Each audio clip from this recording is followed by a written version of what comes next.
Noviembre de 1942. El calendario parece haberse estancado en una fecha eterna, donde el tiempo ya no se mide en horas, sino por la frecuencia de las explosiones y el ritmo de la respiración agitada bajo el frío glacial. El río Volga, que alguna vez fue la arteria vital de la Rusia profunda, ya no es una masa de agua en movimiento.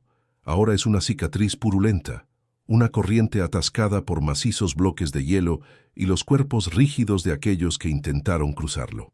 El aire en Stalingrado no está hecho de oxígeno. Tiene el gusto denso y metálico de la sangre que se niega a secar, mezclado con el hollín ácido del aceite quemado que emana de las carcasas de los tanques destruidos. El sexto ejército de Hitler, la fuerza que antes se jactaba de haber aplastado naciones enteras en cuestión de semanas, ahora se arrastra como un animal herido entre los esqueletos de concreto de las fábricas de tractores y los sótanos húmedos de edificios residenciales que no son más que recuerdos de polvo. Llegaron aquí con la arrogancia ciega de los dioses del trueno, creyendo firmemente que la Blitzkrieg, la guerra relámpago, transformaría esta ciudad en cenizas y rendición en cuestión de días. Pero lo que encontraron fue algo que ningún manual de la Wehrmacht pudo haber previsto. Un laberinto de escombros donde la superioridad tecnológica alemana se convirtió en una carga inútil y mortal. Antes de sumergirnos más profundo en esta anatomía del miedo, suscríbete ahora y únete a nuestra legión de historiadores para vivir el pasado con una intensidad que nunca habías sentido. El avance inicial sobre Stalingrado fue, a los ojos de los generales en Berlín, una sinfonía perfecta de destrucción coordinada. Era la maquinaria de guerra alemana en su ápice estético y técnico. Los tanques Panzer rugían por las amplias avenidas, sus orugas aplastando el asfalto y el orgullo soviético con una facilidad casi insultante. En el cielo, la Luftwaffe transformaba el horizonte en un brasero eterno, un mar de llamas que pintaba las nubes de un rojo apocalíptico. Los oficiales alemanes sonreían ante sus mapas detallados, trazando líneas azules que avanzaban kilómetros cada pocas horas. Veían el progreso en términos de territorio conquistado, de banderas clavadas, de gloria geopolítica. Sin embargo, a medida que las columnas de acero penetraban en el corazón geográfico y espiritual de la ciudad, la propia naturaleza de la guerra comenzó a sufrir una mutación siniestra. La escala del conflicto cambió de forma drástica y perturbadora. La distancia entre los enemigos ya no se medía en kilómetros, ni siquiera en cientos de metros. El campo de batalla se encogió hasta volverse demasiado íntimo, claustrofóbico y personal. Ahora, la guerra se decidía en términos de pisos de edificios, en huecos de escaleras, en madrigueras de ratas cavadas en medio de los escombros. El lodo de otoño, pesado, gris y hambriento, comenzó a tragarse a las orgullosas máquinas de guerra, atrapando a los Panzer en un abrazo viscoso del que no había escape. El optimismo inicial de los soldados alemanes dio paso a un presentimiento sombrío, una sensación de que las ruinas de la ciudad estaban vivas y observando cada uno de sus movimientos. En este escenario de desolación nació lo que los soldados llamarían la Rattenkrieg, la guerra de ratas. Era un combate que desafiaba toda la lógica militar convencional de la época. En los sótanos oscuros, donde la luz del día nunca llegaba, y en las entrañas de las fábricas destruidas, la bayoneta larga y elegante del fusil Mauser, símbolo de la precisión y el alcance alemán, resultó ser un error catastrófico de ingeniería.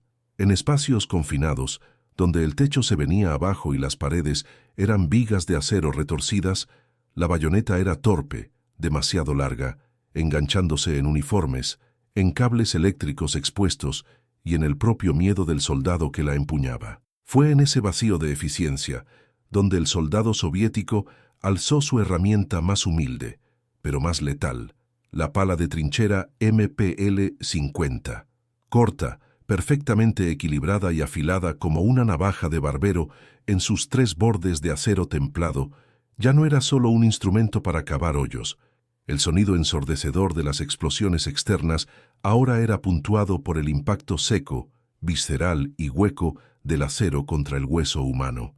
El olor a pólvora y ozono se mezclaba con el hedor pútrido de los cuerpos que se pudrían bajo el peso de toneladas de concreto.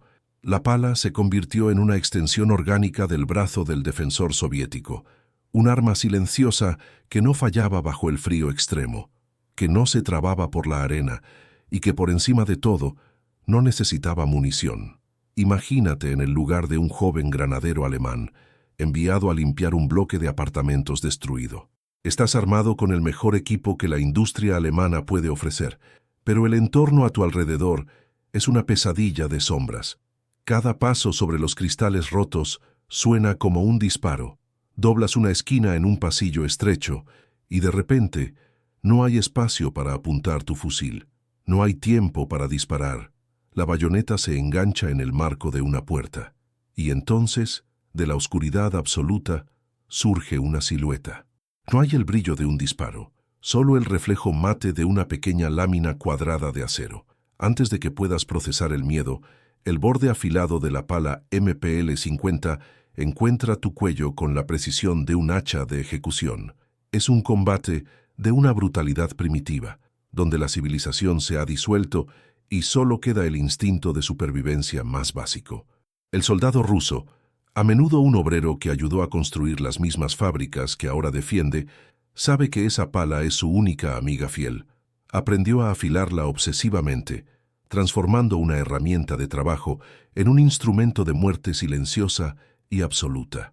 La transición a este tipo de combate urbano fue un choque psicológico devastador para los alemanes. Estaban acostumbrados a luchar contra ejércitos que se retiraban o se rendían al ser flanqueados. En Stalingrado el flanqueo no existía, pues el enemigo estaba en todas partes y en ninguna. El soldado soviético no retrocedía, se fundía con las ruinas. Esperaba en las alcantarillas, en las chimeneas, bajo los cadáveres de sus propios compañeros. Y cuando el combate se volvía inevitable, no buscaba el intercambio de disparos a distancia. Buscaba el contacto físico, el calor del cuerpo del enemigo, el momento exacto en que pudiera usar el peso de su pala de trinchera para partir un cráneo protegido por un casco de acero. La superioridad numérica y tecnológica de la Wehrmacht estaba siendo neutralizada por la geografía de un infierno de concreto y por la determinación de hombres que habían decidido que la ciudad sería la tumba de sus invasores. El sonido constante del bombardeo de artillería a lo lejos creaba una vibración que nunca cesaba, un temblor que subía por las suelas de las botas y se instalaba en los dientes de los soldados. Pero, dentro de los edificios, el silencio era el mayor enemigo. El silencio significaba que el oponente estaba cerca, esperando el momento de debilidad, el segundo en que el soldado alemán bajara la guardia para intentar calentar sus manos congeladas. El humo de las hogueras improvisadas, alimentadas por muebles rotos y libros de bibliotecas destruidas, creaba una niebla perpetua que irritaba los ojos y los pulmones. Era en este ambiente donde la pala de trinchera rusa ganaba su reputación legendaria. Mientras que el fusil Mauser era una herramienta de precisión para campos abiertos, la MPL-50 era la herramienta del carnicero en los mataderos urbanos. Los relatos que empezaban a filtrarse hacia las líneas de mando alemanas eran de una naturaleza surrealista. Los oficiales hablaban de unidades enteras que desaparecían en los sótanos, no por ametralladoras o granadas, sino en combates cuerpo a cuerpo tan violentos que los supervivientes quedaban incapacitados por el trauma. La percepción del peligro cambió. El miedo a ser alcanzado por un francotirador era constante, sí, pero el miedo a ser hachado por una pala rusa en un rincón oscuro era algo que corroía el alma de forma diferente. Era un horror que desafiaba la lógica militar moderna. ¿Cómo podía la herramienta más básica de un obrero derrotar al soldado más entrenado de Europa? La respuesta estaba en la adaptación desesperada. El acero del obrero soviético estaba siendo templado en el fuego de Stalingrado, y el resultado era un arma que no conocía la misericordia. A medida que los días se convertían en semanas, el paisaje de Stalingrado se transformaba. Lo que antes eran calles ahora eran solo valles de escombros. Los edificios ya no tenían fachadas, solo esqueletos de hierro que apuntaban al cielo gris como dedos de muertos, y en cada uno de esos esqueletos, la lucha continuaba. La pala de trinchera no se usaba solo para matar, se usaba para crear nuevas rutas de escape, para romper paredes de ladrillo, para cavar trincheras rápidas en medio de la nieve y la grava. Era versátil, indestructible y omnipresente. El soldado alemán sobrecargado con su equipo pesado, su máscara de gas inútil y su bayoneta torpe, miraba a su adversario soviético y veía algo que ya no era enteramente humano. Veía un espectro de las ruinas, un demonio que empuñaba un trozo de acero afilado con una eficiencia mecánica e impiedosa. Este fue el prólogo de la pesadilla, el momento en que el orgullo de una nación colisionó con la resistencia absoluta de otra, en el escenario más brutal que la historia jamás haya visto. La Blitzkrieg había muerto en los suburbios de Stalingrado, y lo que quedaba era una lucha por la supervivencia, donde la herramienta más simple se convirtió en el símbolo definitivo del miedo. El invierno apenas comenzaba a mostrar sus garras, y la verdadera prueba de resistencia, física, mental y espiritual, estaba a punto de alcanzar niveles que la humanidad jamás olvidaría. El acero estaba listo, la tierra estaba esperando, y la sangre nunca dejaba de fluir sobre la nieve blanca de Stalingrado. El lodo de noviembre en Stalingrado no era solo un subproducto de la lluvia y la tierra, era una entidad hambrienta, una masa gris y viscosa que parecía poseer voluntad propia. Se agarraba a las botas, haciendo de cada paso un esfuerzo hercúleo, y se infiltraba en los engranajes más delicados de las máquinas de guerra alemanas. Los motores de los tanques Panzer, diseñados para la velocidad de las llanuras europeas, gemían y se ahogaban mientras el lubricante se congelaba y la arena fina de las ruinas trituraba los pistones. El combustible se volvía un lujo escaso, y la logística, antes la columna vertebral de la invencibilidad de la Wehrmacht, comenzaba a sufrir fracturas expuestas. Los convoyes de suministros eran objetivos constantes de sabotaje o simplemente desaparecían en la vastedad blanca y negra de la estepa rusa. El hambre, una huésped indeseada y persistente, comenzó a sentarse a la mesa de cada soldado alemán. Las raciones se cortaron a la mitad, y luego a la mitad otra vez, hasta que el sabor a serrín en el pan y el caldo ralo de caballos muertos se convirtieron en la única realidad gastronómica en un mundo de concreto partido. En este escenario de degradación física, el entorno urbano de Stalingrado se transformó en una trampa geométrica. Edificios como el silo de granos se convirtieron en fortalezas verticales, donde el combate no se libraba solo calle a calle, sino piso a piso, habitación a habitación. El aire dentro de estas estructuras era denso, saturado por el polvo de yeso, por el olor a excrementos humanos y por el humo de cigarrillos hechos de periódicos viejos y tabaco de mala calidad. Cada escalera era un punto de estrangulamiento mortal. Cada agujero en el techo era una oportunidad para que una granada cayera silenciosamente. Los alemanes, acostumbrados a la maniobra rápida y al apoyo aéreo, se vieron atrapados en una guerra estática y primitiva. La Luftwaffe, aunque todavía dominaba los cielos durante el día, poco podía hacer contra un enemigo que vivía en los sótanos y se movía a través de las alcantarillas. La superioridad tecnológica estaba siendo sofocada por el polvo de las ruinas rusas, y la moral de los soldados, antes inquebrantable, comenzaba a mostrar las primeras fisuras de un desespero silencioso.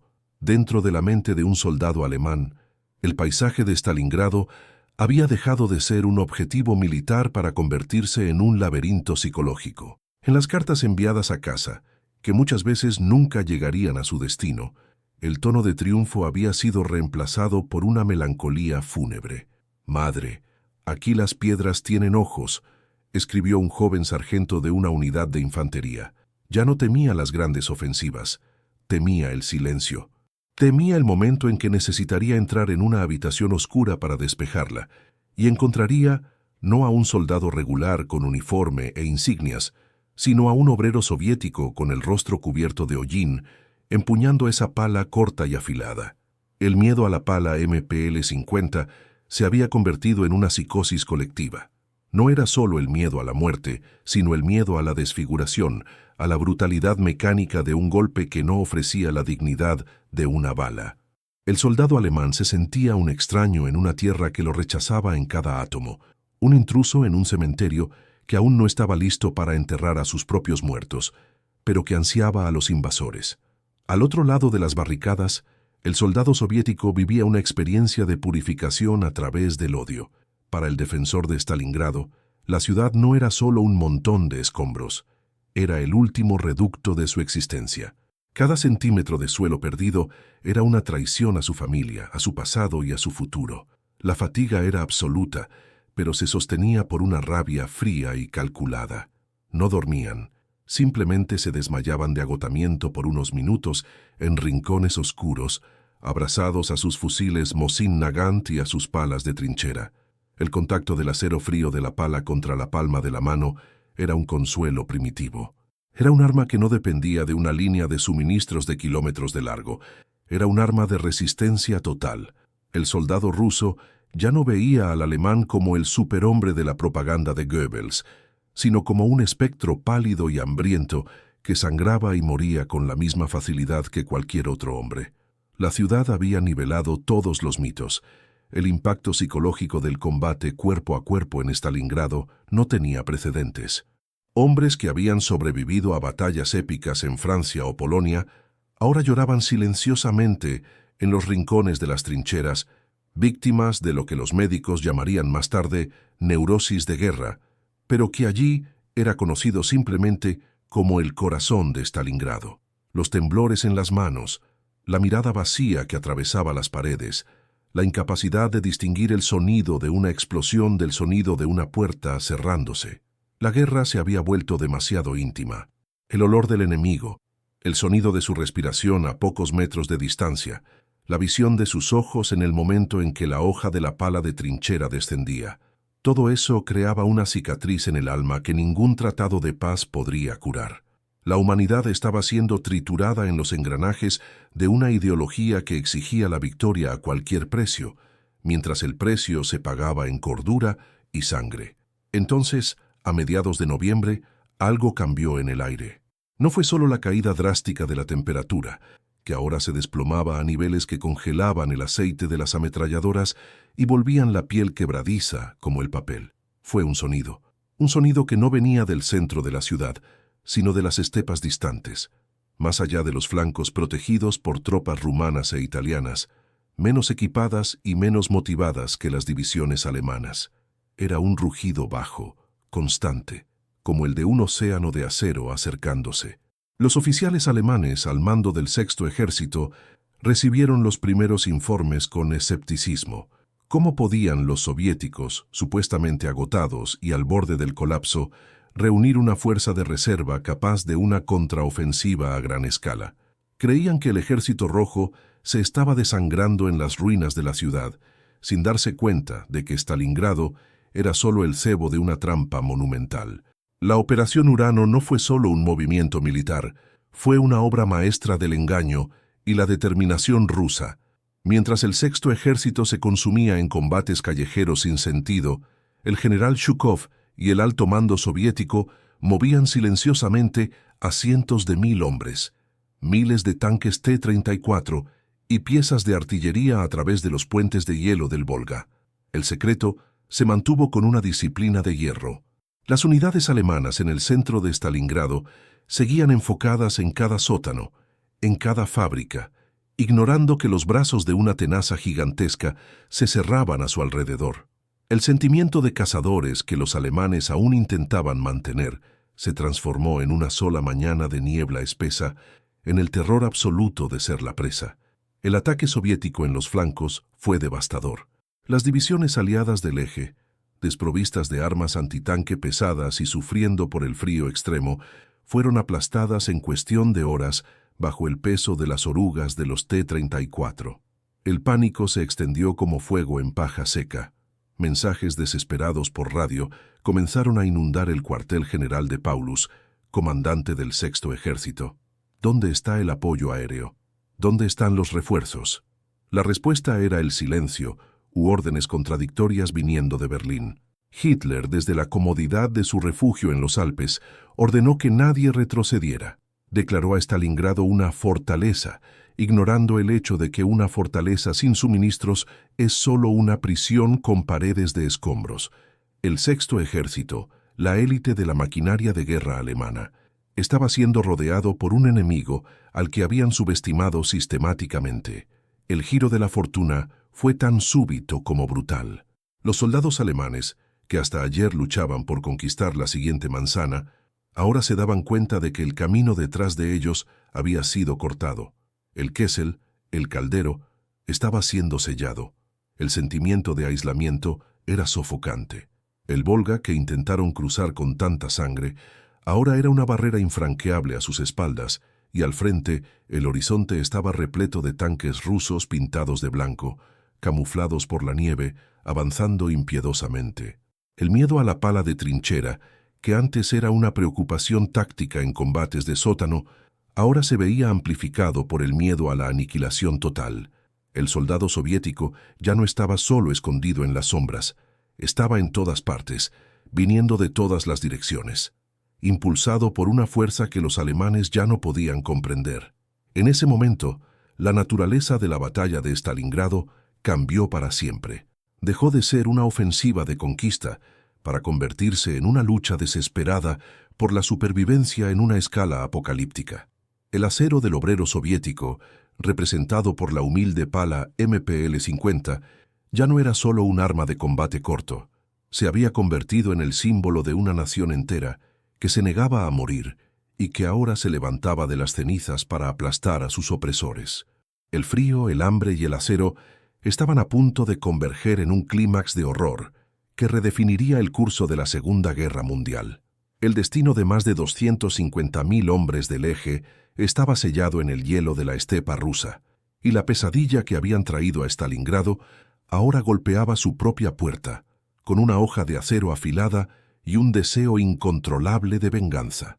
El cerco no era solo una línea roja dibujada en los mapas del alto comando soviético, era una realidad física y sofocante que se cerraba sobre el Sexto Ejército como un lazo de verdugo. El Kessel, o caldero, se había transformado en una herida abierta en la estepa rusa, un territorio de desolación donde la esperanza era el primer recurso en ser racionado. La situación, que ya era desesperada en los combates callejeros, alcanzó un nuevo nivel de horror biológico. El frío siberiano, que en noviembre era solo un aviso, en diciembre se convirtió en una sentencia de muerte. Las temperaturas se desplomaron a 30, 40 grados bajo cero, transformando el cuerpo humano en algo frágil y quebradizo. El acero de las armas quemaba la piel al tacto, y el simple acto de orinar podía resultar en una congelación severa. Los soldados alemanes, aún vistiendo los uniformes de lana fina diseñados para una campaña de verano que debió haber terminado meses atrás, intentaban protegerse con lo que quedaba de la ropa de los muertos, creando una apariencia de mendigos armados, espectros de una gloria que se pudría cada segundo. El hambre, antes una distracción, se convirtió en la fuerza motriz de cada pensamiento. Los caballos de la caballería y de las unidades de suministro, que habían sobrevivido milagrosamente al bombardeo, fueron los primeros en caer. La carne de caballo congelada, a menudo comida cruda porque no había leña para hogueras, era el único sustento. Pero pronto hasta los huesos fueron hervidos. La disciplina militar, el orgullo de la Wehrmacht, comenzó a disolverse bajo el peso de la inanición. Los hombres se peleaban por un trozo de pan mohoso, y el brillo de inteligencia en los ojos de los soldados fue reemplazado por la mirada de Stalingrado, una expresión vaga, vacía, de quien ya ha cruzado la frontera entre los vivos y los muertos. En este escenario de colapso total, la pala de trinchera rusa MPL-50 adquirió un aura aún más mística y aterradora. Para los alemanes, que apenas tenían fuerzas para cargar sus pesados fusiles, la imagen de un soldado soviético surgiendo de la niebla, ágil y bien alimentado, empuñando esa hoja corta, era la personificación del propio destino implacable. Dentro de los refugios improvisados, el aire era una mezcla nauseabunda de gangrena, piojos y el olor acre de cuerpos que no veían el agua hace meses. Un joven soldado alemán, tal vez un estudiante de filosofía en Heidelberg meses antes, mira sus manos ennegrecidas por el hielo y se pregunta, ¿cómo llegamos a esto? ¿Cómo pudo la civilización terminar en un sótano polvoriento en el Volga? Cierra los ojos e intenta recordar el olor de las flores en primavera, pero todo lo que logra sentir es el gusto a hierro de la sangre en sus encías, víctimas del escorbuto. Escucha el rasguño constante sobre su cabeza. No son ratas, son los rusos. Siempre están allí, cavando, moviendo escombros, preparándose para el próximo ataque. El monólogo interno de cada hombre en el caldero era una letanía de arrepentimiento y miedo. La arrogancia de creerse la raza superior había sido triturada por los hechos brutales de la geografía y la resistencia rusa. No eran dioses, eran solo carne para la picadora de Stalingrado. Del otro lado, la determinación rusa se había transformado en algo sagrado, una furia fría que trascendía el dolor. El soldado soviético, operando en turnos de vigilia constante, veía en cada alemán no a un enemigo político, sino a un parásito que necesitaba ser extirpado de su tierra. La pala MPL-50, en estas manos, no era solo un arma de conveniencia, era el símbolo de la venganza del trabajador. Habían aprendido la técnica del combate corto con una perfección macabra. El golpe descendente al cuello, el corte lateral en las articulaciones, el uso del borde afilado para desviar la bayoneta enemiga y contraatacar en un único movimiento fluido. Para el ruso, cada golpe de pala era un acto de justicia por una aldea quemada, por una madre muerta, por un futuro robado. La guerra se había convertido en algo más allá de la política. Era una lucha de aniquilación moral, donde el acero más simple resultaba ser el más eficaz. La promesa de Hermann Göring de que la Luftwaffe podría abastecer al Sexto Ejército por aire resultó ser una mentira criminal. El cielo de Stalingrado se convirtió en un cementerio para los aviones de transporte Junkers Ju-52. Los pocos que lograban perforar el bloqueo de la artillería antiaérea soviética y el acoso de los cazas rusos traían cantidades irrisorias de comida, enviando a menudo artículos inútiles como miles de preservativos o especias de lujo en lugar de harina y munición.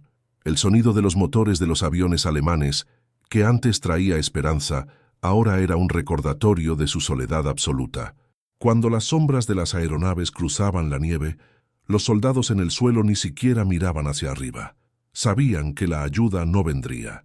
El caldero no era solo un cerco militar, era un aislamiento existencial. El mundo exterior había seguido adelante, y ellos habían sido dejados atrás para ser devorados por el invierno y el acero ruso. En medio de este desespero, una nueva información comenzó a circular por las radios y susurros en las trincheras alemanas. La operación Tormenta de Invierno. El mariscal Erich von Manstein, el genio táctico de la Wehrmacht, estaba organizando una columna de tanques para romper el cerco desde fuera. Por unos días, una chispa de vida volvió a los ojos de los cercados. Escuchaban el estruendo distante de la artillería de Manstein y creían que el milagro estaba en camino. «Ya vienen», decían los oficiales para mantener a los hombres en sus puestos. La idea de que el Sexto Ejército podría ser salvado inyectó una última dosis de adrenalina en los soldados moribundos.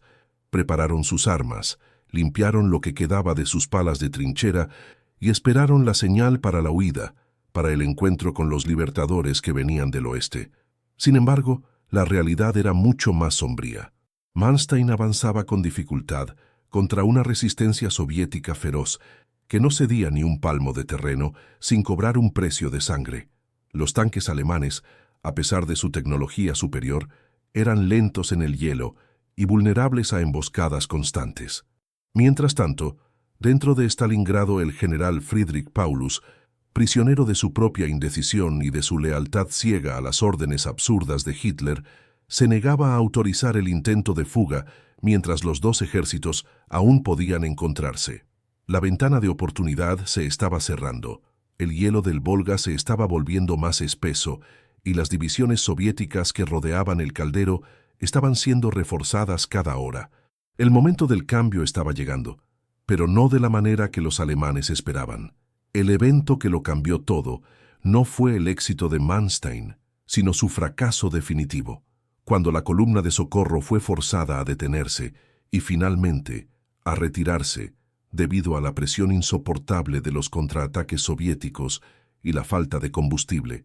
La noticia golpeó el caldero como un tiro de gracia. El silencio que siguió al cese del ruido de la artillería de rescate fue el sonido más aterrador que los soldados alemanes jamás habían escuchado. Era el silencio de la tumba. La esperanza, que había servido como un último combustible emocional, se evaporó instantáneamente, dejando en su lugar un vacío nihilista. Estaban solos. Nadie vendría por ellos. El Sexto Ejército ya no era una fuerza de combate, era un organismo en estado de descomposición, esperando el golpe final. En este punto, el combate en Stalingrado alcanzó su etapa más primitiva. Sin munición para las ametralladoras y con los tanques transformados en meros refugios de metal congelado, la lucha volvió totalmente a las manos del hombre y sus herramientas básicas. Las emboscadas rusas se intensificaron. Ahora ya no esperaban en los sótanos, cazaban activamente en los laberintos de nieve. El uso de la pala MPL-50 se volvió omnipresente. Era el arma de la limpieza final. Grupos de asalto soviéticos, especializados en infiltración nocturna, se deslizaban por las ruinas como sombras de muerte. Entraban en los refugios alemanes y antes de que cualquier grito pudiera ser escuchado, el trabajo ya estaba hecho. El acero corto, silencioso y afilado no daba oportunidad de reacción. El miedo psicológico a esta herramienta alcanzó su cenit. El soldado alemán prefería ser alcanzado por un mortero antes que enfrentar el silencio de una pala rusa surgiendo de la oscuridad. El cambio de suerte era ahora total e irreversible. El cazador de ayer era la presa de hoy, y la presa estaba demasiado debilitada incluso para huir. El entorno de Stalingrado, con sus fábricas destruidas y sótanos infinitos, se había convertido en el escenario perfecto para la venganza soviética. Con cada manzana recuperada, los rusos encontraban pruebas de la barbarie nazi, lo que solo afilaba aún más sus hojas y sus corazones. La batalla por la ciudad ya no era por estrategia, era sobre el exterminio sistemático de un invasor que había perdido el derecho a la misericordia a los ojos de sus defensores. El invierno estaba en su punto más cruel, y la anatomía del miedo estaba completa. El Sexto Ejército estaba a punto de descubrir que en Stalingrado la muerte no venía solo del cielo o de las balas, sino del acero frío de una herramienta de obrero que se negaba a perdonar. Enero de 1943 llegó con un soplo de muerte que parecía venir de las profundidades más oscuras del cosmos. El caldero de Stalingrado, antes una vasta área de conquista, ahora se había reducido a un fragmento minúsculo y agonizante de tierra devastada. Los aeródromos de Pitomnik y Gumrak, los últimos cordones umbilicales que unían al Sexto Ejército con el mundo exterior, se convirtieron en escenarios de escenas que desafiaban la cordura humana. Miles de heridos, envueltos en vendajes sucios de sangre congelada y pus, se arrastraban por la nieve con la vana esperanza de conseguir un lugar en los últimos aviones de transporte Junkers. Hombres en estado de delirio se aferraban a las ruedas y alas de las aeronaves mientras éstas despegaban, solo para caer desde alturas vertiginosas sobre la estepa indiferente. El sonido de los motores, que antes representaba la salvación, ahora era el lamento fúnebre de una fuerza de élite que había sido abandonada por sus líderes y por el propio destino. La situación ya no era desesperada. Había trascendido el desespero para convertirse en un nihilismo puro y helado. En esta etapa final, la infraestructura militar alemana colapsó totalmente. Ya no había hospitales, solo depósitos de moribundos donde la única medicina disponible era el silencio. La escasez de munición era tan absoluta que las órdenes eran claras: no disparar a menos que el enemigo estuviera a menos de 10 metros. Esto, paradójicamente, forzó el regreso definitivo al combate que los alemanes más temían. Sin balas, la defensa de cada ruina dependía exclusivamente de la fuerza física y del acero frío, y era aquí donde la pala de trinchera rusa MPL-50 consolidaba su reinado de terror. Para el soldado soviético, la pala no era solo un arma, era la herramienta con la que estaba limpiando su casa. Avanzaban sistemáticamente, manzana por manzana, usando la pala para cavar túneles bajo la nieve y los escombros, surgiendo en medio de las posiciones alemanas como fantasmas vengativos. El impacto psicológico era devastador. El soldado alemán sabía que, si escuchaba el sonido de metal golpeando piedra, el fin estaba cerca, y no sería un fin rápido. Dentro de la psique astillada de un oficial alemán, el tiempo había perdido su linealidad. ¿Cuántos días han pasado desde que sentí mis pies por última vez?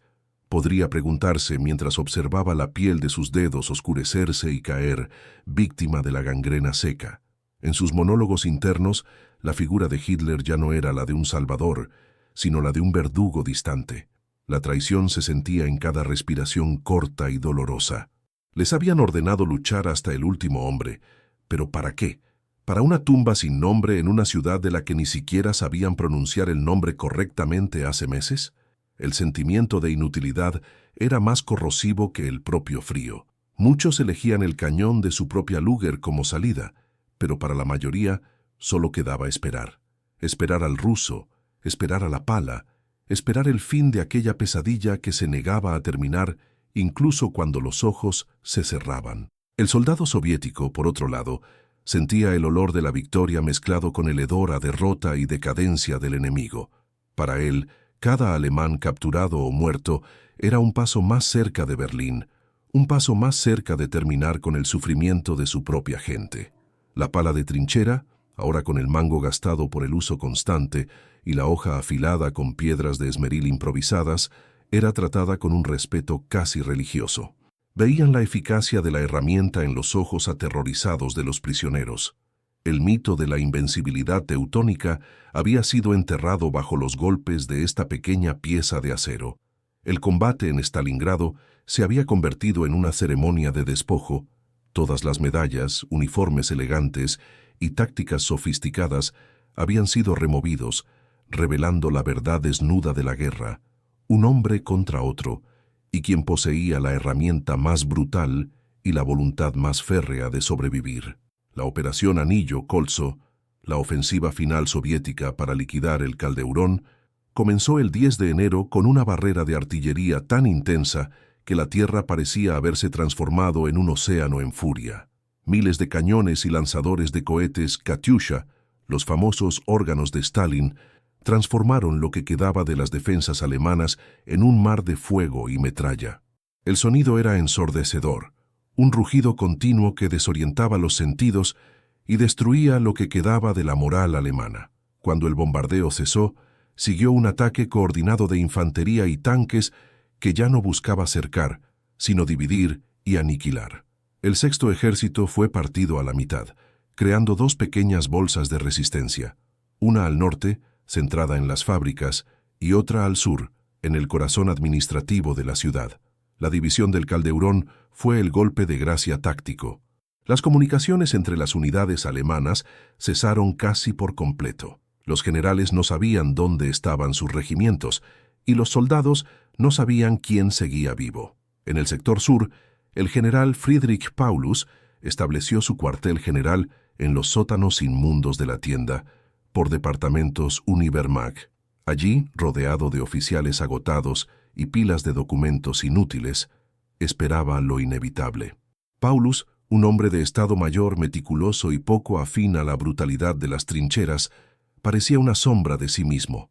Recibía mensajes de Hitler promoviéndolo a mariscal de campo, una sugerencia velada de que debía suicidarse, ya que ningún mariscal de campo alemán se había rendido jamás.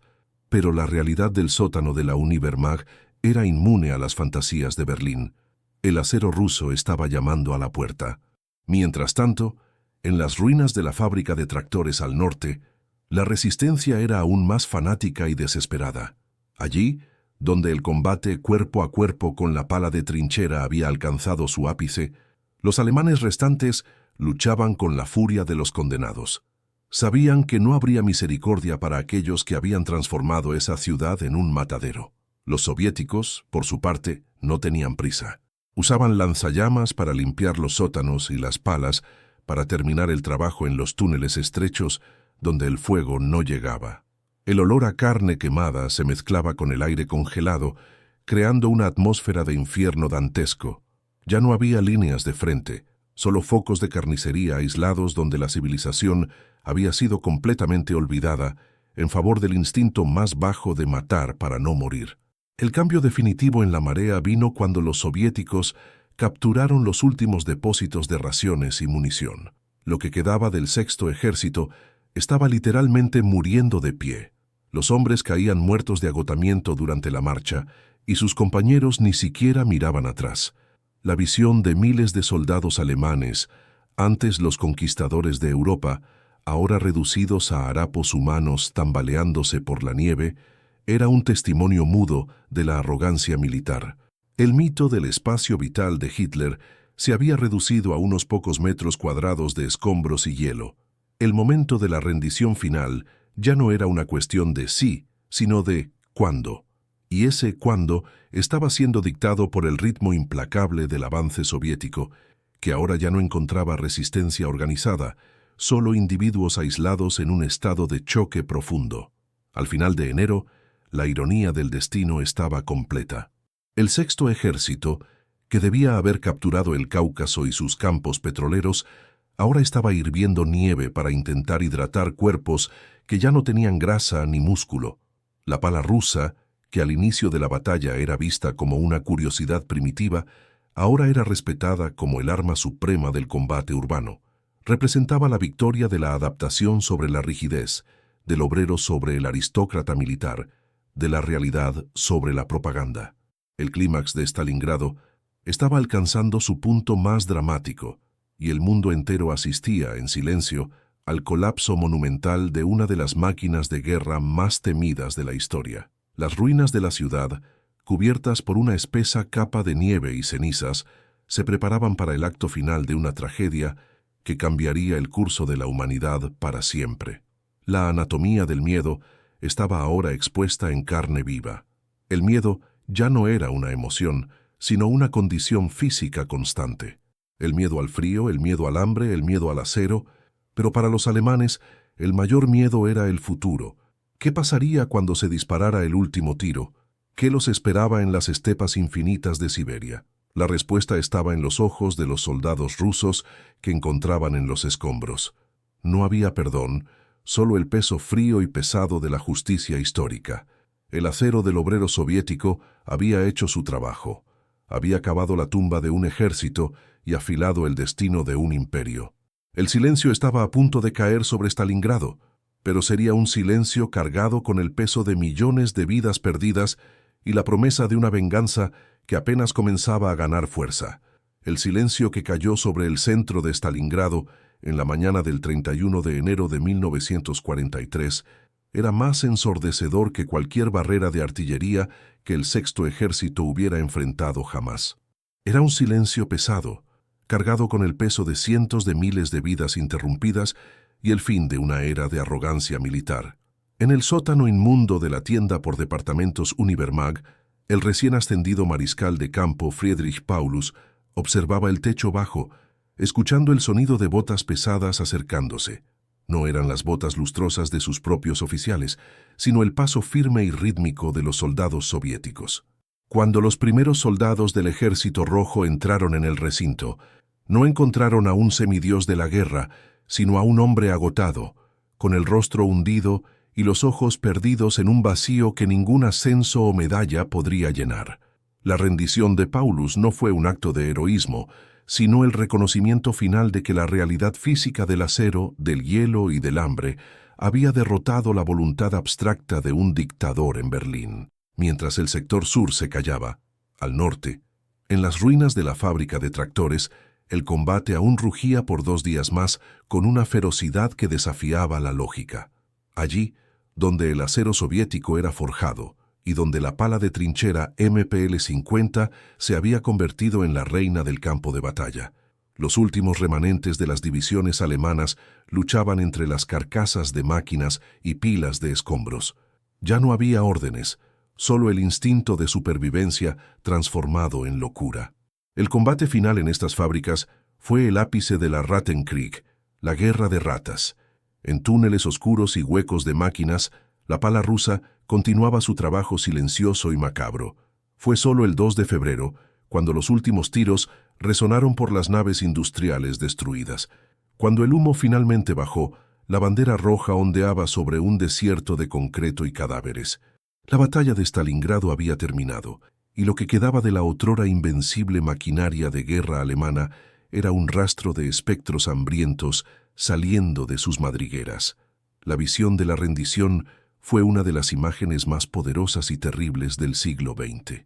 cerca de 91.000 soldados alemanes, rumanos e italianos, lo que quedaba de los más de 250.000 que habían sido rodeados en el Caldeurón, comenzaron su marcha final por la estepa congelada, que eran una procesión de muertos vivientes, envueltos en harapos y mantas robadas, con los pies envueltos en sacos de paja.